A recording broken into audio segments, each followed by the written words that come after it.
রাস্তার ধারে বসে থাকা চরম দরিদ্র কিশোরীর মানবিকতা ছুঁয়ে গেছে হাজারো মানুষের হৃদয়। প্রশংসা কুড়িয়েছেন নেটিজেনদের। সামাজিক মাধ্যমে ভাইরাল হওয়া একটি ভিডিওতে দেখা যায় নিজের কোল জুড়ে একটি ছোট্ট বিড়াল ছানাকে আগলে রেখেছে মেয়েটি। পরম মমতায় তাকে আদর করছে।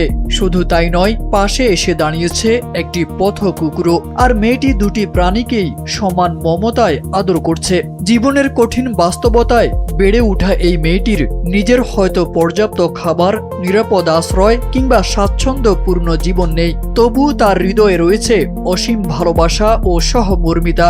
ভিডিওটি দেখে অনেকেই মন্তব্য করেছেন, মানবতা ও মমত্ববোধের প্রকৃত শিক্ষা এমন মানুষদের কাছ থেকেই পাওয়া যায়। নেটিজেনদের ভাষ্য, অর্থ সম্পদ নয়, একটি সুন্দর হৃদয়ই মানুষকে বড় করে তোলে। JBS holdings limited. ভারতের মুম্বাইয়ের রাস্তায় পথের প্রাণীদের প্রতি দরিদ্র মেয়েটির এই নিঃস্বার্থ ভালোবাসা যেন মানবিকতার এক অনন্য উদাহরণ হয়ে উঠেছে।